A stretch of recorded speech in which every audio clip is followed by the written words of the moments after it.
chemistry lab. The first thing we want to understand in chemistry lab is standardizing solutions. Okay, today we will see how to standardize sodium hydroxide solution. Okay, before starting standardization of sodium hydroxide, we need to understand why we need to standardize sodium hydroxide solution. Okay, so the principle is basically we will be taking sodium hydroxide solution in a burette. Okay, we will be taking oxalic acid. What is the formula of oxalic acid? C double bond O OH. C double bond O OH. This is oxalic acid. Okay, so we will be adding phenolphthalein indicator.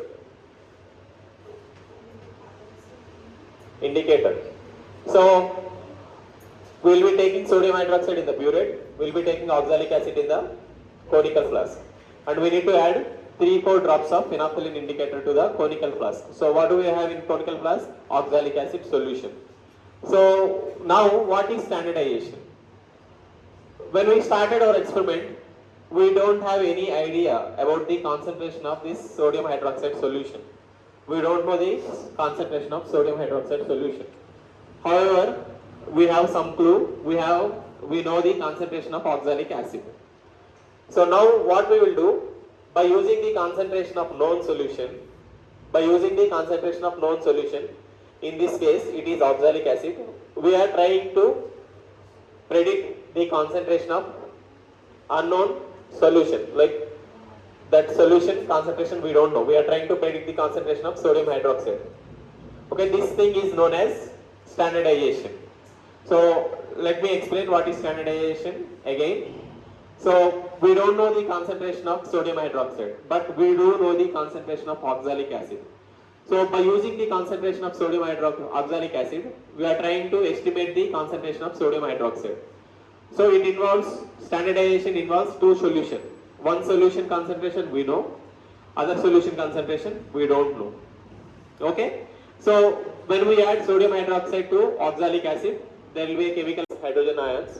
Okay, we will be getting C double bond O, O minus Na plus, C double bond O, O minus Na plus. This is called sodium oxalate. The name of this compound is sodium oxalate. So we have reactant A, we have reactant B, we have our product C. So the formation of this reaction will be identified by the formation of a color change in the reaction. So that I will explain when we demonstrate that experiment. Okay. So the solution of sodium hydroxide is colorless. Oxalic acid and phenolphthalein solution is also colorless. However, when we are adding them, okay, due to the formation of oxalic acid, there will be a pink color formation. That pink color indicates formation of sodium oxalate. So once we have consumed all the content of that oxalic acid which is present in the conical flask, we don't have any more oxalic acid present. So whatever extra amount of sodium hydroxide we are adding, that will intensify the pink color in the conical flask. So we will be noting down the initial and final readings of the burette. Okay, from that we will get a difference value. We will use the difference value to find out the concentration of unknown solution. In intermediate we have seen this formula, right? N1 V1 equal to N2 so V2. So here N1 is the normality of oxalic acid, V1 is the volume of oxalic acid, that is difference.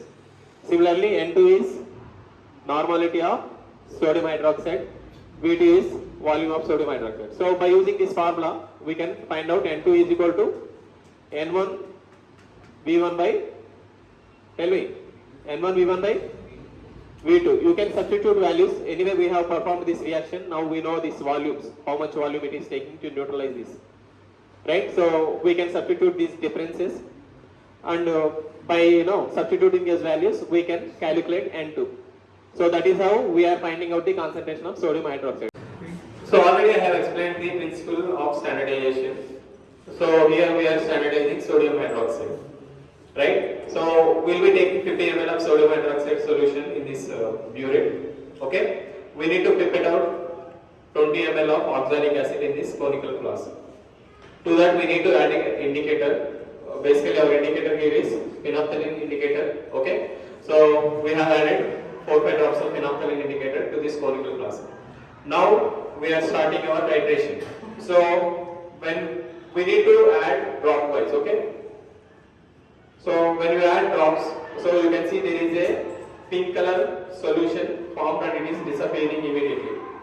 Right? We need to keep on stirring this thing, okay? Until all the oxalic acid in this conical flask is completely consumed. Okay? So now that color change is stable.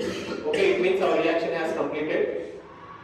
Now you can see that pink color is stable. It means our reaction is complete. So we have taken 10 ml of oxalic acid.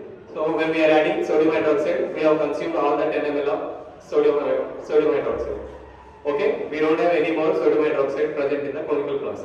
So whatever sodium hydroxide we are adding, that is reacting with our phenolphthalein indicator that causes this kind of bright color. Okay, so this intense pink color is due to sodium reacting with phenolphthalein indicator. Okay, this is considered as end point. At this stage we need to stop our reaction and note down our initial and final readings.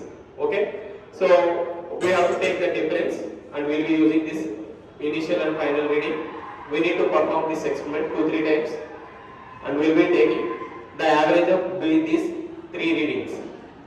Okay, in the calculation part. By using these volumes, we can calculate the concentration of sodium hydroxide.